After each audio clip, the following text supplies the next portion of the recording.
আসসালামু আলাইকুম এভরিওয়ান, কি অবস্থা সবার? আশা করি তোমরা সকলেই ভালো রয়েছো। ইংরেজি গ্রামারের খুবই গুরুত্বপূর্ণ একটি টপিক হচ্ছে পজিটিভ ভার্ব। তুমি অ্যাডমিশন টেস্ট দাও বা জবের পরীক্ষা দাও, অবশ্যই তোমাকে ইংরেজি গ্রামারের পজিটিভ ভার্ব সম্পর্কে আইডিয়া রাখতে হবে। আজকের ভিডিওতে আদ্যপান্ত পজিটিভ ভার্ব নিয়ে আলোচনা করার চেষ্টা করব এবং কিছু এমসিকিউ সলভ করার চেষ্টা করব। আশা করি এই ভিডিওটি দেখার পর আর তোমাদের কোনো প্রবলেম হবে না। পজিটিভ ভার্ব রিলেটেড যত প্রবলেম আসবে ইজিলি করে ফেলতে পারবে। চলো ক্লাসটি শুরু করা যাক। এখন আমরা জেনে নেই পজিটিভ ভার্ব আসলে কি। দেখো, পজিটিভ ভার্ব হচ্ছে যে বাক্যের কর্তা নিজে কাজ না করে অন্যকে দিয়ে কাজ করায়, সেই বাক্যে যে ভার্ব বসে সেই ভার্বকে কি বলা হয়? পজিটিভ ভার্ব বলা হয়। তাহলে ফর্মালি দেখো যে আমরা একটু শিখে নেই যে সকল ভার্ব দ্বারা সাবজেক্ট সরাসরি নিজে কাজ না করে অন্যকে দিয়ে কাজটি করায় তাদেরকে কি বলা হয়? পজিটিভ ভার্ব বলা হয়। দেখো, তাহলে ভার্ব এর কাজ সরাসরি সাবজেক্ট করবে না, অন্য কাউকে দিয়ে করাবে, এই রকম ভার্বগুলোকে কি বলা হয়? পজিটিভ ভার্ব বলা হয়। দেখো, যেমন আমরা কয়েকটা উদাহরণ দেখে নেই। মাই মাদার ফিডস মি, দেখো এখানে ভার্ব হচ্ছে দেখো যে ফিডস।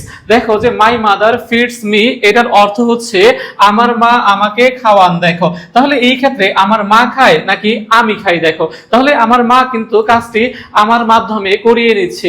এই ক্ষেত্রে কর্তা সরাসরি ভার্বের কাজ না করে অন্যকে দিয়ে করাচ্ছে, সেই জন্য এখানে ফিডস হচ্ছে পজিটিভ ভার্ব। আবার দেখো অনুরূপ ভাবে he got his car repaired, দেখো সে তার গাড়িটি মেরামত হচ্ছে করিয়েছে বা মেরামত করলো। দেখো, তাহলে এইখানে দেখো যে সে কি মেরামত করছে নাকি অন্য কেউ? মেকানিক হচ্ছে মেরামত করেছে, অবশ্যই মেকানিক মেরামত করেছে। তাহলে দেখো যে এই বাক্যের কর্তা ভার্বের কাজ নিজে না করে অন্য কাউকে দিয়ে করিয়েছে, এই কারণে দেখো যে এখানে গট হচ্ছে কি ভার্ব?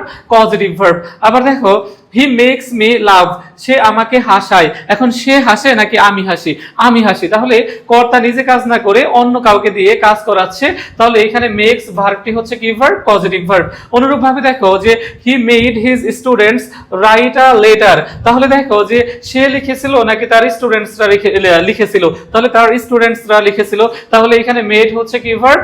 Positive verb. তাহলে একদম সহজে আমরা যে বিষয়টা শিখে নিলাম সেটা হচ্ছে বাক্যের কর্তা যদি নিজে কাজ না করে অন্য কাউকে দিয়ে কাজ করায়, সেই বাক্যে যে ভার্ব বসে সেটাই হচ্ছে পজিটিভ ভার্ব। আশা করি তোমরা পজিটিভ ভার্ব কি ইজিলি বুঝতে পেরেছো।